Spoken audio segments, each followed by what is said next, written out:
Di mana ada gula, di situ ada semut. Pepatah lama itu mungkin dapat menjelaskan sebagian besar sejarah Indonesia. 17 Agustus 1945, Indonesia memproklamasikan kemerdekaannya.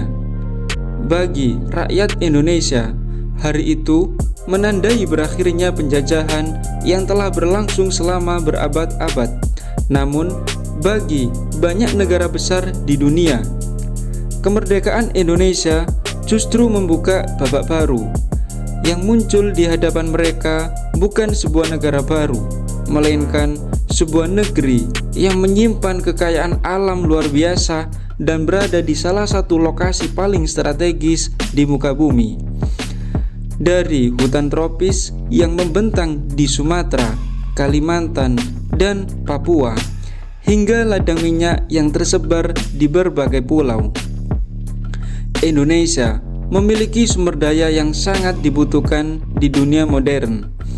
Di bawah tanahnya tersimpan emas, tembaga, timah, nikel, dan berbagai mineral berharga lainnya.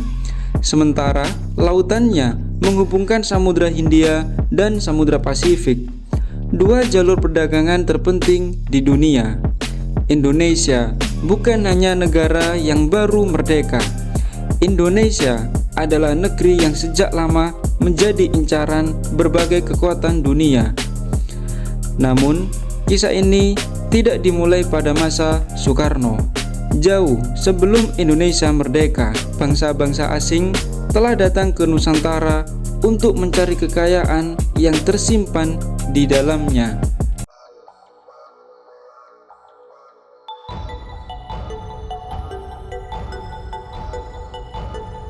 Pada abad ke-16, bangsa-bangsa Eropa mulai berlayar jauh melintasi samudera untuk mencapai wilayah yang mereka sebut sebagai Kepulauan Rempah. Pada masa itu, cengkeh dan pala merupakan komoditas yang sangat berharga di Eropa. Harganya dapat menyamai emas dan menjadi simbol kemewahan bagi kalangan bangsawan. Kekayaan rempah-rempah Nusantara menarik kedatangan Portugis, Spanyol, Inggris, dan Belanda. Mereka menempuh perjalanan yang penuh bahaya demi mendapatkan akses langsung ke sumber rempah-rempah tersebut. Dari semua kekuatan Eropa yang datang, Belanda akhirnya berhasil membangun pengaruh paling besar melalui VOC. Melalui monopoli perdagangan, perjanjian politik, hingga kekuatan militer. VOC berusaha menguasai jalur distribusi rempah-rempah dari Nusantara ke pasar dunia. Sejak saat itulah, Indonesia mulai menjadi bagian penting dari peta ekonomi global.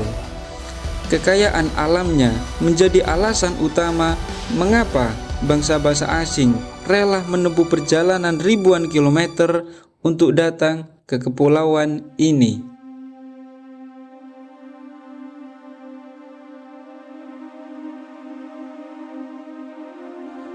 Memasuki abad ke-19, kebutuhan dunia mulai berubah.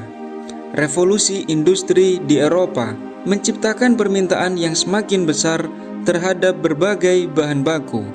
Pemerintah kolonial Belanda tidak lagi hanya berfokus pada rempah-rempah. Mereka mulai mengembangkan perkebunan kopi, gula, teh, tembakau, dan karet dalam skala besar. Pada saat yang sama, berbagai sumber daya baru mulai ditemukan di Hindia Belanda.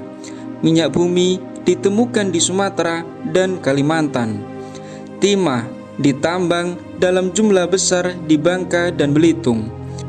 Berbagai hasil bumi Nusantara mengalir ke pasar internasional dan menjadi bagian penting dari perekonomian kolonial. Bagi Belanda, Hindia Belanda bukan sekedar wilayah jajahan. Wilayah ini adalah salah satu aset ekonomi yang paling berharga yang mereka miliki. Kekayaan alam Nusantara menjadi penopang penting bagi kemakmuran negeri kolonial tersebut selama puluhan tahun.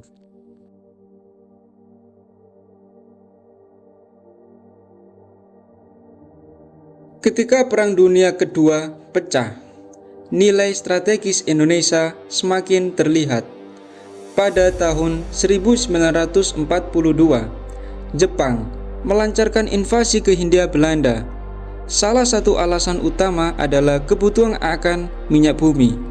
Mesin perang Jepang membutuhkan bahan bakar dalam jumlah besar, sementara embargo ekonomi yang diberlakukan Amerika Serikat membuat akses mereka terhadap sumber energi semakin terbatas.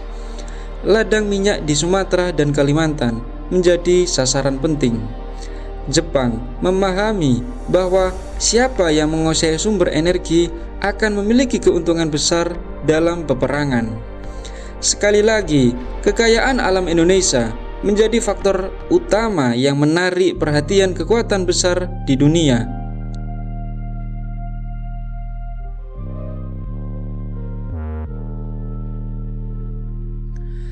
Ketika Indonesia merdeka dan dipimpin oleh Presiden Soekarno, dunia sedang memasuki era Perang Dingin. Amerika Serikat dan Uni Soviet bersaing untuk memperluas pengaruh mereka ke berbagai wilayah dunia. Dalam persaingan tersebut, Indonesia memiliki posisi yang sangat penting. Selain memiliki jumlah penduduk yang besar, Indonesia juga berada di jalur pelayaran internasional yang strategis. Lebih dari itu, negeri ini memiliki cadangan sumber daya alam yang sangat melimpah. Hutan tropisnya merupakan salah satu yang terbesar di dunia. Ladang minyaknya telah lama menjadi perhatian perusahaan internasional. Sementara berbagai survei geologi mulai menunjukkan potensi mineral yang luar biasa di wilayah-wilayah terpencil Indonesia. Soekarno menyadari bahwa kekayaan dan posisi strategis Indonesia dapat menjadi kekuatan sekaligus ancaman. Karena itu, ia berusaha menjalankan politik luar negeri yang bebas dan aktif, agar Indonesia tidak sepenuhnya berada di bawah pengaruh salah satu blok kekuatan dunia.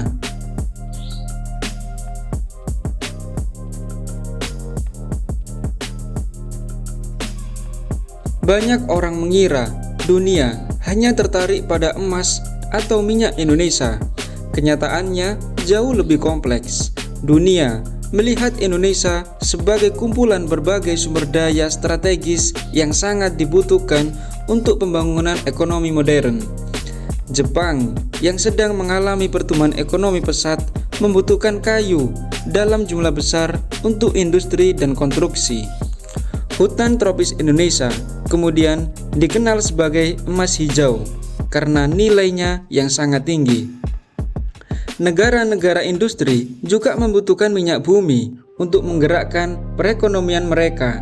Di sisi lain, berbagai perusahaan internasional mulai tertarik pada potensi tambang mineral yang tersembunyi di berbagai wilayah Indonesia, termasuk Papua yang kelak dikenal memiliki salah satu cadangan emas dan tembaga terbesar di dunia. Indonesia bagaikan sebuah berangkas raksasa yang menyimpan berbagai jenis kekayaan sekaligus: hutan, minyak, timah, emas, tembaga, nikel, dan posisi geografisnya menjadikan negeri ini sangat berharga di mata dunia.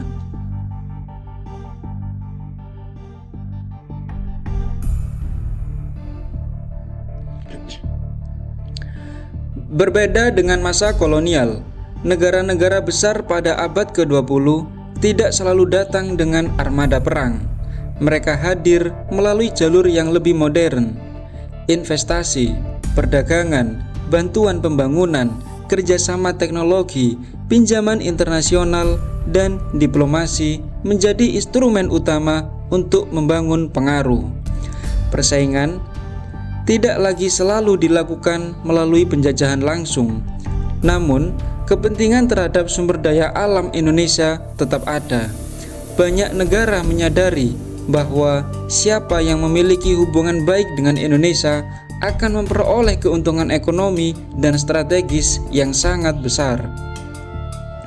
Selama 5 abad, dunia datang ke Nusantara karena rempah-rempah, hutan, minyak, emas, dan berbagai kekayaan lainnya. Namun, setelah ratusan tahun berlalu, pertanyaan yang masih tersisa adalah, apakah rakyat Indonesia sudah menjadi tuan atas kekayaan alamnya sendiri, atau masih sekedar penonton di atas tanah yang kaya? Pada episode selanjutnya, kita akan membahas salah satu komoditas yang paling berharga di dunia, emas hijau Nusantara, hutan tropis Indonesia.